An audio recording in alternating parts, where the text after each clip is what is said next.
What's up, everyone? My name is Thomas, and welcome back to Film Fanatics. A few days ago, I went and saw the new movie Joker by director Todd Phillips. Joker is a character study about Arthur Fleck, played by Joaquin Phoenix, who is a mentally ill, aspiring comedian who feels thrown away by society. The film depicts his decreasing mental stability and what exactly gave him the moniker the Joker. The film was written by its director Todd Phillips and writer Scott Silver. Lawrence Sher helmed the cinematography, while Joaquin Phoenix, Robert DeNiro, Zazie Beetz, and Frances Conroy provided the performances. So if you've been on the internet in the past 6 months to a year or so, whenever this project was first announced, you've seen the hype about this movie. There's a little bit of skepticism when it was first announced, especially after Jared Leto's performance of the Joker. But slowly and slowly, as more pictures and trailers have been released, people have started going nuts over this movie, and now it's finally out. And I've seen a lot of people online praising this movie highly. 10 out of 10, best movie of the year. Don't get me wrong, I think it's a good movie, but I wouldn't quite call it the best movie. But before I explain why, make sure you leave a like on this video, and let me know if you've seen the movie down below. If you have, what did you like about it and what did you not like about it? Just let me know down in the comments below. So what I want to get out of the way first is what kind of movie is this? In my introduction, I called it a character study because I feel like that's what describes it best. It's kind of a drama, but it's definitely focused on one character, Arthur Fleck. There's a few other supporting characters, but there's pretty much not a scene in the movie where he's not in it. And so definitely Todd Phillips had to find somebody that could really stand this kind of pressure just to carry the entire movie. And I think Joaquin Phoenix was the perfect person to play this interpretation of Joker. So being that Arthur Fleck is from a comic book, translating him from comic book to a screenplay page can be a very difficult task, and I think the writers wrote him incredibly well and picked the perfect person to play him. Joaquin Phoenix did a phenomenal job really getting into this character and giving it, it really felt real. Joaquin Phoenix did a perfect job displaying all the little minute things about him. Even the major things about him, he performed amazingly. A lot of people have been throwing out like Oscar nominations for Joaquin Phoenix, and honestly, I kind of agree with them. I think this is probably one of the best performances I've seen in a long time, not just this year. I've always loved Joaquin Phoenix and everything he does, and I think he just takes it above and beyond on this role. You can tell he's lost a good bit of weight for this role to really make him feel real, and I definitely need to commend him for that, because he looks paper thin, like skeleton thin at some points in the movie, especially in some of the dancing scenes, and it's so creepy and eerie, and it really makes the character feel just damaged. Now, this film definitely takes inspiration from Taxi Driver. I've also seen a lot of people comparing it to King of Comedy. I've yet to see that, but I plan on watching it later this week. But I've seen, just watching the movie, I can like, oh, that's from Taxi Driver. That's from Taxi Driver. Yeah, that feels pretty Taxi Driver. At some points it can feel kind of copycat-ish to Taxi Driver. I'm sure it feels the same way about King of Comedy at certain points. I think it very cleverly picks certain parts and certain aspects from its inspirations and kind of plucks them in, but still fills it up with its own content, and so it doesn't feel too derivative of previous film. So a lot of my problems from this movie come from what I feel are missed opportunities. I feel like it did a lot of things really well, such as the performances. There's several really intense and interesting scenes, but I feel like it never really reached its full potential of what it could have been. And I also feel like it kind of shot itself in the foot at certain points. I feel like the cinematography and lighting in this movie were overall very interesting. They did a great job capturing the dark, claustrophobic, grimy, rundown feel of Gotham, especially where Arthur Fleck was. And I thought that was executed very well. However, really the best shots for me were all in the trailer. So like when he's on the bus, looking out the window, some of the city shots, and I really enjoyed the staircase scene. Other than that, the cinematography could kind of feel not really interesting at some points. I think it did what it wanted to accomplish, but I feel like it never really went above and beyond what it could have. Taxi Driver, for instance, I feel like you can pick just about any frame out of that movie and you put it up on your wall. However, I feel like there weren't as many of those types of things in this movie. I would have liked to seen a lot more stunning cinematography. You can also argue that it wasn't really meant to be stunning. It's meant to be claustrophobic and dark and kind of feel dirty almost, which is fine, and it did that very well. But I kind of wish I would have seen more shots that really like took my breath away. And another pretty general aspect about the film that I really enjoyed was the score. I thought the score was really interesting, really added that creepy, ominous vibe over it. But I thought it kind of got overused, especially towards the end. Now you may say that it's to make the audience go crazy, the repetition, whatever. I get that, but it still felt repetitive, and I still felt like they could have done more with the score.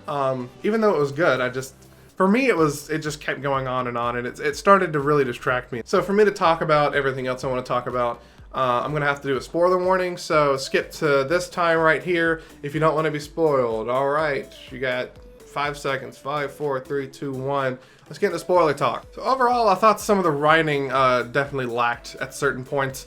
Mostly just in certain scenes where I thought that there were some logic flaws.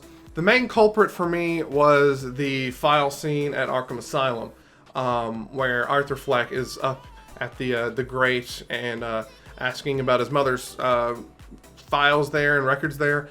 So the dude just picks them up out of the basement, starts reading it off like, oh, she was abusive. Oh, sorry, man, can't quite give you these. And then Arthur Fleck just like rips them out of his hand pretty much and runs down the stairs and then starts reading everything. I didn't buy that for 1 second. That was really distracting. I know HIPAA laws weren't a thing back then. I think this was supposed to take place in the 70s or 80s. I'm not really sure. It definitely felt like it wasn't like a modern day thing.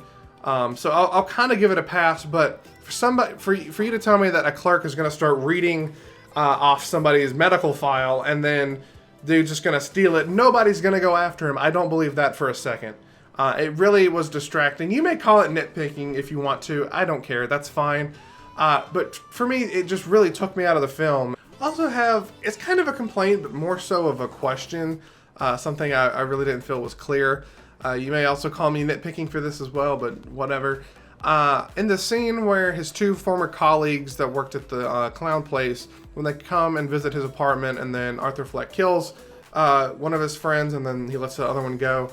Did the other friend call the cops and the 2 detectives, and so they were trying to go to his house, and then that whole chase scene happens? Or were they just coming to ask him questions? Because that really...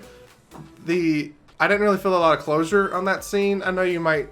It's a little much, but it did distract me in the movie. I think that they were just coming to ask him more questions. They saw him dancing on the stairs, and then he took off, and so they followed him. But overall, I'm just really not sure how that ended. I also thought Arthur Fleck's love interest plot line with Zazie Beetz, I thought that was kind of sloppily done. Overall, I didn't really get a lot of closure on what happens. Maybe we're not supposed to get closure and I just don't get it and I'm just stupid and not a real cinephile. I don't know. I don't care. It just didn't feel clear to me. Definitely felt forced for me. I didn't really feel like the whole plot line worked all that well. And then when they end it the way that they end it, where he's in their apartment and then it cuts to him back at his apartment and you hear police sirens outside, you're not really given any closure about what happened. Did he kill the daughter? Did he just walk out and come back in? We don't know. Maybe we're not supposed to know. But if he killed both of them, shouldn't we have that closure? Or no, it just kind of left the plot line hanging. We don't really know what happened to them. And easily the most infuriating part about the movie for me was the missed opportunity at the ending. At the end, he's on top of the cop car. He's got the bloody smile. He's dancing. Everybody's praising him. All of his followers are praising him. And I was like, okay, this is a fantastic ending to this movie. It leaves us on a right kind of cliffhanger. We don't know if he's going to run the streets of Gotham, if he's going to get caught. It's up to legend at this point. We know the story of Joker. You know, it's all cool. So I was like, awesome. Kind of slowly fades to black. I was about ready to get up out of my seat. And then it comes back in with him at Arkham Asylum, answering questions, apparently killing that lady, and then getting traced around the mental hospital. That very ending scene was pointless and should have been cut from the movie. It didn't really teach me anything else, unless I just didn't pay good enough attention to it. Really didn't teach me anything else, and I feel like the perfect ending was him dancing on the cop car with everybody around him. But no, they ruined it, and it generally pissed me and Wesley off so much. It just felt like such a poetic, just cut off, just right there, and then it kept going. And it really bothered us, probably more than it should have. It didn't ruin the movie or anything, but it was definitely a missed opportunity that I feel like it should have been caught. So for me, the talk show scene was the best scene in the whole movie. The entire third act is incredible, but I think the talk show scene really takes the cake for me. It was so intense the entire time I watched it. Their dialogue back and forth. I figured that he was probably going to end up shooting the talk show host. And for me, it was just so intense, and their dialogue back and forth, and the cinematography and blocking, and Joaquin Phoenix's performance, and even Robert De Niro's performance, which is actually like really good in this film, especially for a supporting character. I thought he did an incredible job. But just all of this, just back and forth until the final resolution where he pulls the trigger and all hell breaks loose in Gotham. It was so good, so intense. For me, it's worth the price of admission, the full ticket price, just to go back and see that end scene. It probably wouldn't be what it was if it wasn't for all the build-up up till there, but that scene alone is just so incredible and so good. So I'm not usually somebody who enjoys slower paced films. I usually can get kind of bored with it. However, this is a slow film that I really enjoyed. I ended up really enjoying it. I think it's because I had one person to really connect to the entire time. I mean, Joaquin Phoenix is pretty much in every frame of this movie, almost. Not quite, but he's in every scene at least. He's the centerpiece of every scene. And so you really have something to attach yourself to for the entire ride. And like I said before, the third act really picks up, and it definitely makes your patience worth it. I mean, really, even in the second act, it starts kind of picking up, but third act, it goes balls to the wall, insane. Overall, the Joker was pretty good. I know I was pretty negative in this review, and it may make it seem like I really didn't like the movie, but I did. I enjoyed the movie, and most of what I said were, there were noticeable gripes, but it was more minor gripes. The main gripe for me is just that I never really felt like it went above and beyond what it could, except in like some performances and a few shots here and there. I feel like there was more potential for this movie, but it ended up holding itself back and kind of shooting itself in the foot at certain setbacks. Overall, though, still a pretty enjoyable movie, and I'm going to give The Joker a 6 out of 10. I know a lot of people are not going to be very happy about that rating, but it's okay. I rate pretty hard a lot of the times. It's still a positive score for me. A 5 is kind of like your average score, probably something I'm going to forget soon. And then anything up from there is positive, and then down is negative. So for me, it's just, it's pretty good. I feel like it had a lot more that it could have done. It's definitely closer to a 7 than it is a 5. I may, even upon a second viewing, bump it up to a 7. But for right now, it just really didn't wow me. Just going in, I was like, maybe a 7. It ended up being a 6, closer to a 7. It just wasn't all that for me. I know a lot of people are going to get mad about me saying it's not a masterpiece. I know it's already on a lot of people's favorite film ever list. If you want to crucify me, go ahead in the comments down below. If you haven't seen it, let me know if you're going to soon, or what you're looking forward to about the movie. Definitely leave a like on this video if you enjoyed it. And yeah, let me know what else I should see. And thank you so much for watching this video. My name is Todd, and I'll see you guys soon. Peace out.